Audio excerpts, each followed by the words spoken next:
yes, I have had to think about what that looks like to blend personal and professional. And this is new for us. I think I have held back more of the professional side of me and brought forth more of the personal side. So it probably felt or feels more like you're talking to Sean Jones from Florida about my thoughts on the latest Real Housewives episode, and not as much Dr. Jones.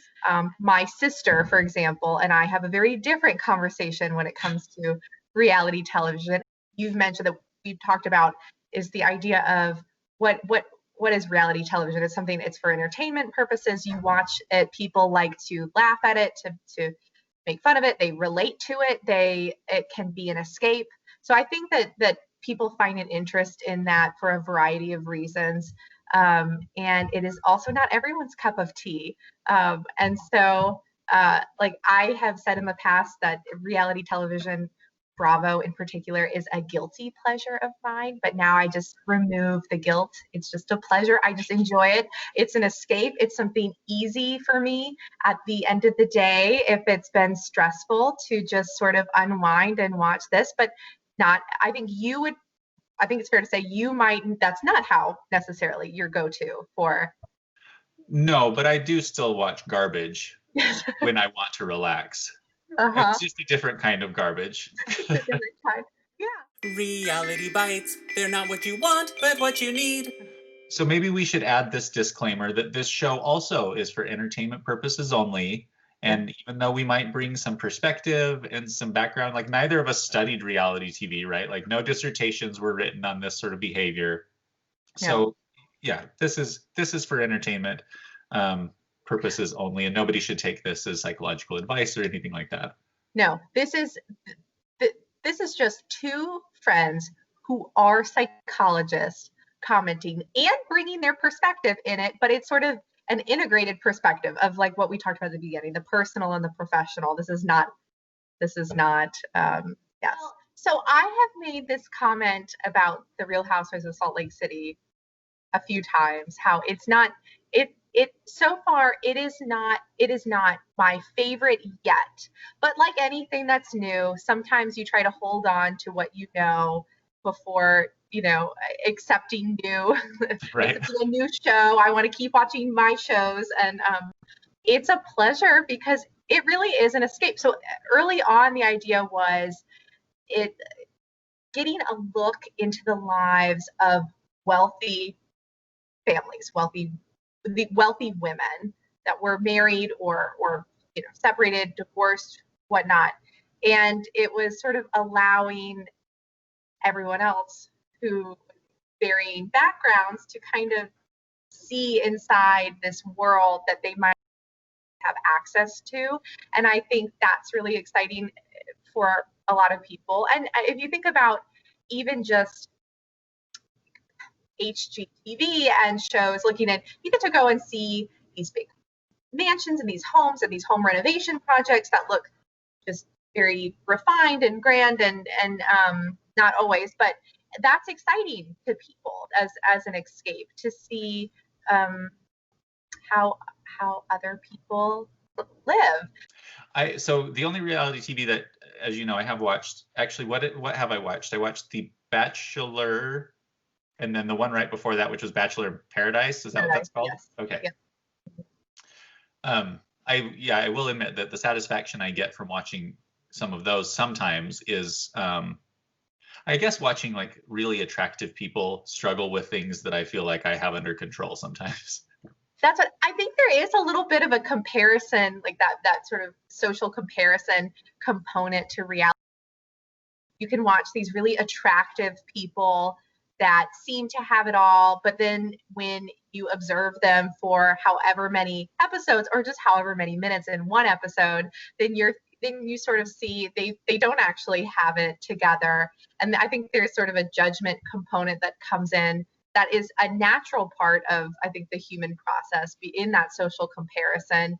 So I definitely think that's part of it.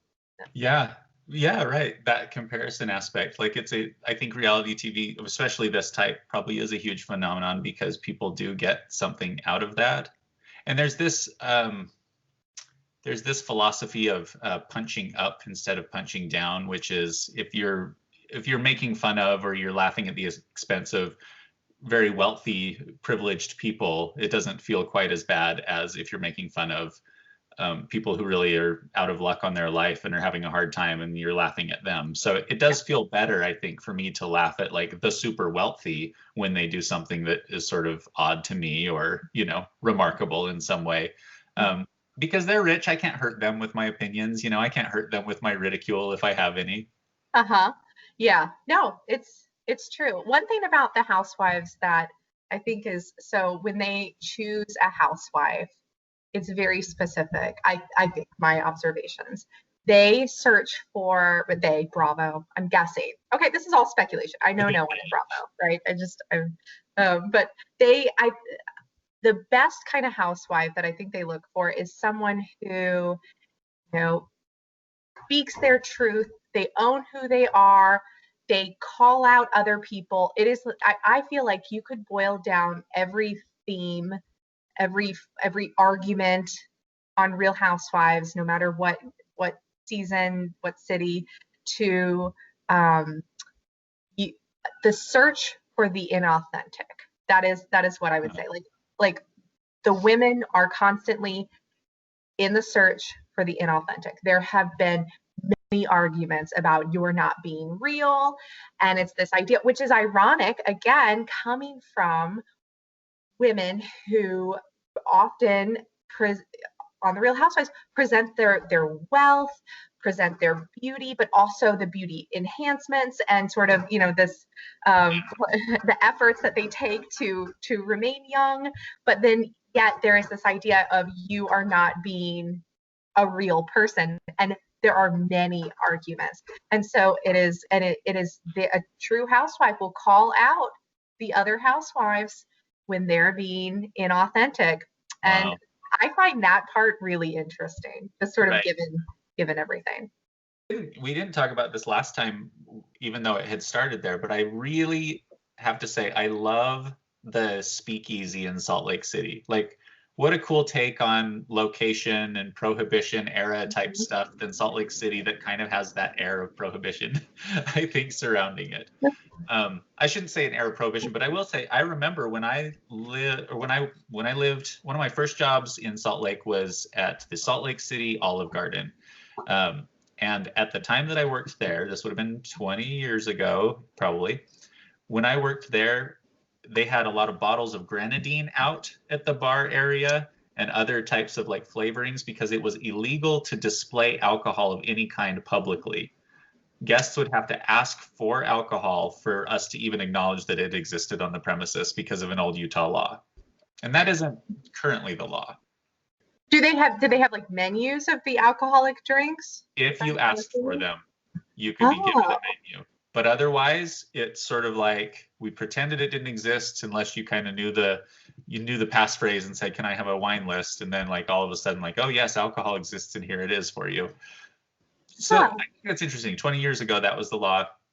It did change since then, where wine can be displayed and that sort of thing. But there are a lot of liquor laws left over that I hear folks complain about. Like, for example, the strongest that a beer can be is, I think, 3.2% alcohol. And that's quite weak, apparently. And so, people are drinking watered down beers and things like that they would say. And liquor can only be purchased in restaurants or in a liquor store. So there's just kind of like still left over a lot of restrictions around alcohol. And so the idea that it was in a speakeasy was a super cool take on Salt Lake City culture in a way. I thought it was really interesting. I got a big kick out of it.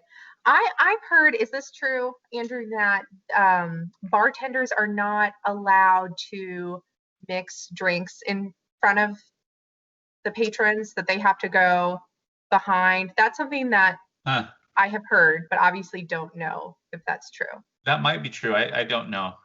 I wasn't a bartender. I don't remember that, but very possibly. I mean, honestly, when I worked as a waiter, not so many people ordered alcohol. They did because we were downtown, but yeah, I don't know that I remember that one or not.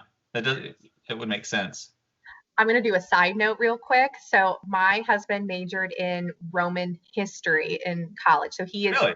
yes, yep, random. And so he was constantly telling me all sorts of facts that for the most part I'm not super interested in, but I listen. But this one was really interesting to me that so it is documented that Romans drank watered down wine.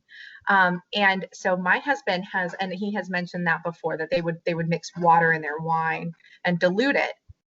And he has talked about this randomly. I guess it's sort of surprising the amount of times that this has come up, but I mean, how often can you mention this in passing? But somehow it has over the years since we've been together. But recently, I think he was listening to some Roman history podcast on his way to work, and there was some translation from, I don't know,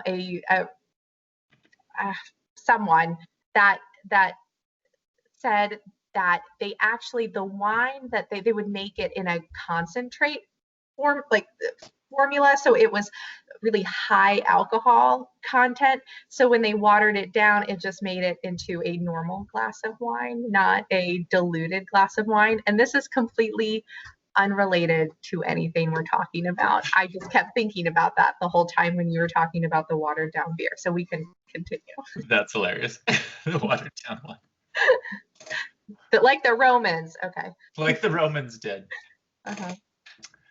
Well, yeah, I mean, I'd love to hear what you have to say. The events as they took place were Jen sits down in front of Mary, and Mary cannot make eye contact. She's like looking anywhere but at Mary.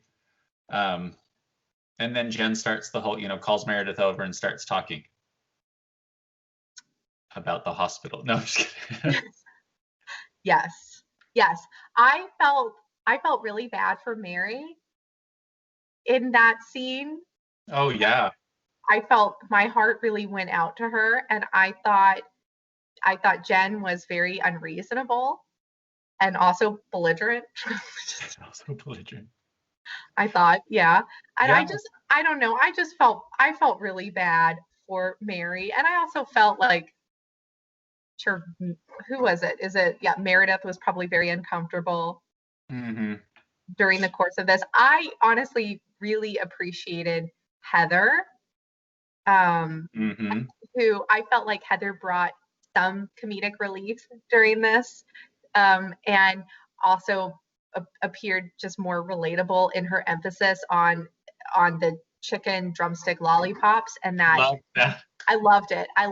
I was like, yes, that is what I If also I would make not. eye contact, I'm going to go over there. And if not, I'm going to wait for my chicken drumsticks. That was awesome. I loved it. I felt like that was super relatable. And I was like, I think I could see if I found myself in that, that would be the extent of what I would offer anyone. Like if they make eye contact, I'm not going to jump up and intervene. If they do, if they're looking for an out, I could pull them away. But I'm probably going to focus on my chicken drumstick lollipops because that's where the party's at. Well, her and Whitney talked about this, and I do, and I'm gonna say they're probably gonna end up being the ones. I mean, that's who I'm currently empathizing with the most, Heather and Whitney. But they both said that they felt unsure what to do in that situation, not as a human or as a friend or as a support, but like, how do we not get in trouble with Jen later? Was their whole motivation of like, what do we do in this situation? And it was basically like, how do we figure out how to not have a problem with Jen in the future? Which I think speaks to how unreasonable she was being. Yes. I did find that it was off to a quick start. I was very frustrated immediately, but I thought it was a great example because here Jen is sitting with this whole narrative around Meredith, who's clearly a friend of hers. She threw the party for, and the $85,000 party.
Reality bites, they're not what you want, but what you need.